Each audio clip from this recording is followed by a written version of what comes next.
We've got to talk about this new Liverpool era they're building under Slot. It worries me. It worries me big time, guys. Arne Slot came in, basically didn't get any signings because Chiesa didn't play much last season, let's be honest, and he won the league. With the team that came, I think, third the season before, his first season in the league, first season as Liverpool manager, and he won the league. And that is ridiculous. And Liverpool aren't leaving it there. They're not going, we've won the league, we're happy, woohoo. They're like, we want to create a new era under Slot. A new era where Liverpool could win 2, 3, 4 league titles in a row, like Fergie used to do, like Pep has done recently. Because Liverpool have gone out and brought Isak, Ekitike, Wirtz, Frimpong, Kerkez, Leoni. They tried to get Gay as well, wasn't really their fault at the end there. And that is Liverpool saying, this is the Slot era. This is time for title 21, title 22, title 23. And as a Manchester United fan, that's just pure evil. It makes me feel sick as a Manchester United fan. What could be going on under Slot? Because I think Slot could be the next. I'm not going to compare him to Pep or compare him to Fergie because he's been in the door 1 year. But if we're looking at managers, in my lifetime, I was born in 2000, that consistently won a lot of Premier League titles and dominated. It was Fergie, and then it was Pep. And I feel like Liverpool's plan is to now dominate. So, Liverpool matched Manchester United's 20 titles last year, and now they're chasing 21, which is painful to think about, that Liverpool are probably going to reach 21 before us and potentially in the next year is quite painful to think about. But not just that. Arne Slot won the league in his first season, which is ridiculous. He said, the best transfer window I've seen in my life. I can't remember a transfer window in my lifetime as good as the one that Liverpool's had in terms of who they've signed, the names. Like, they've got Wirtz and Isak, but also did a lot of other business. They're probably the two big names. I mean, Real Madrid, I think, got Kaká and Ronaldo in the same window, but it's a huge window. And yeah, they're just building this super team, and that's what I want to talk about, because you've got to give credit to Richard Hughes, Michael Edwards, the work that they have done. Isak, Wirtz, Ekitike, Kerkez, Frimpong, Leoni. That's goals, creativity, width, pace, depth, to an extent, future-proofing. I think, yes, they missed out on Mark Gay. I think they were Mark Gay away from a perfect window. And for me, I look at Liverpool and they get Mark Gay in January, and then summer 2026, they go for a Wharton or Elliot Anderson type player in that midfield, someone that's going to rotate with Gravenberch a bit more, give them a bit more depth. And Liverpool are set. Because Rio Enimoa and Leoni are also really good youngsters that could come in and make an impact as well. I feel like Liverpool is stacked, and it's so frustrating as a Manchester United fan, because while I'm hoping Man United are back on track and we're going to have a better season this year and gradually improve, we just feel so far off Liverpool, and Liverpool just getting even stronger and even further away from us, because we've got to talk about the signings. 23 goals for Newcastle in the league last season. Clinical, technically good in front of goal, good finisher. With Isak, you've got a good finisher. He can score tap-ins, he can score worldies, he can get in the right area. He's tall, but he's silky. He carries the ball like a winger. He finishes like a 9. He can drop deep. He can link play. He can combine.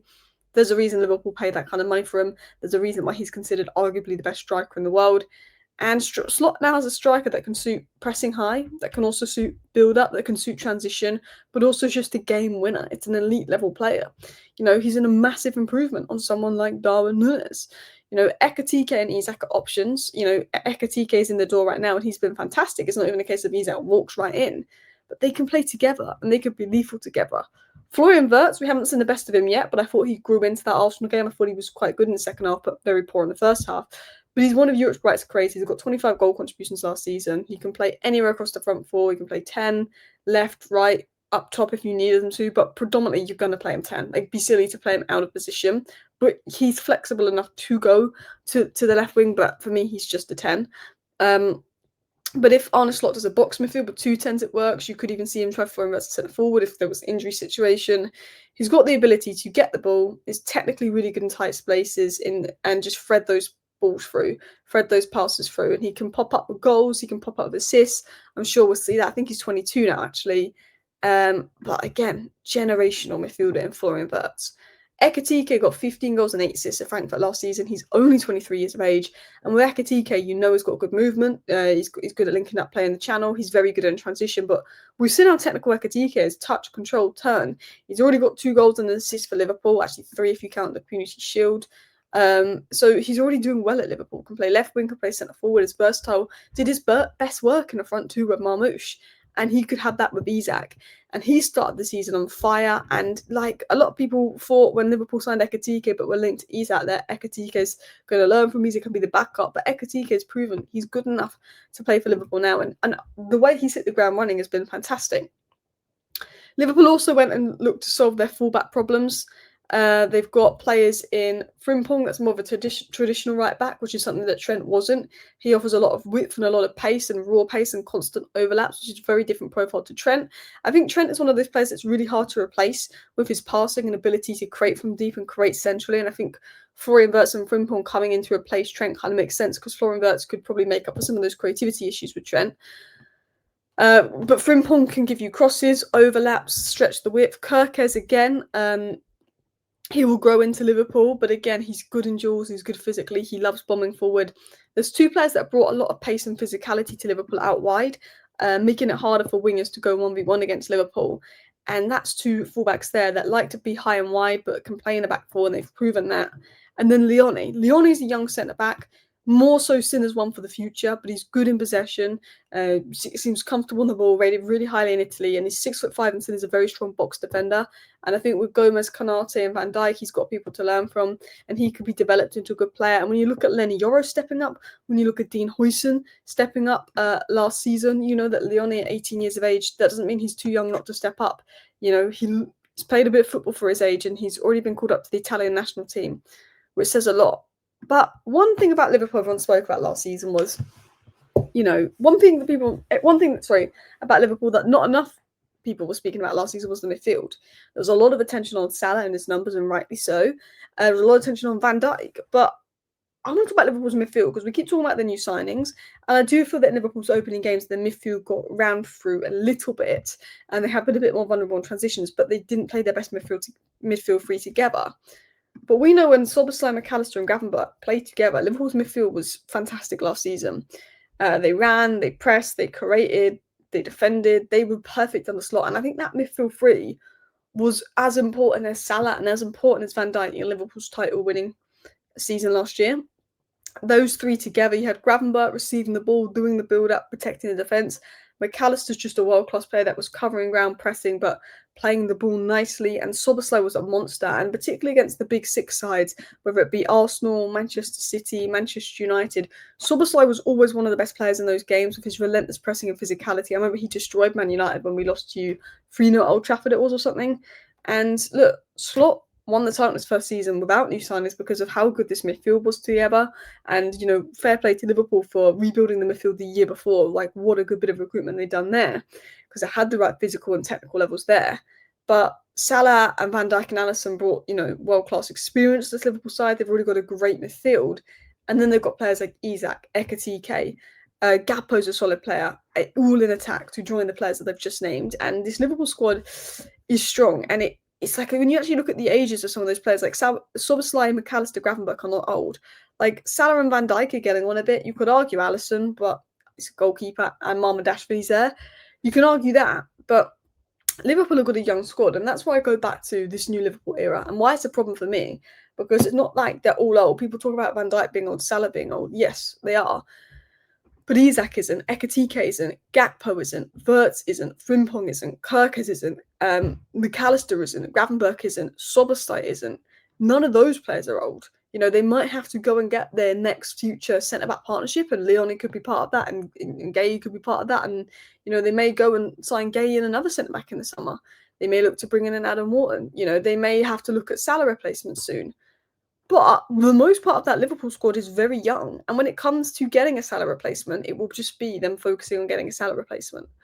It's a very, very good midfield. And as I said, the defence is fine. Like, I think the big concern over Liverpool is the defence.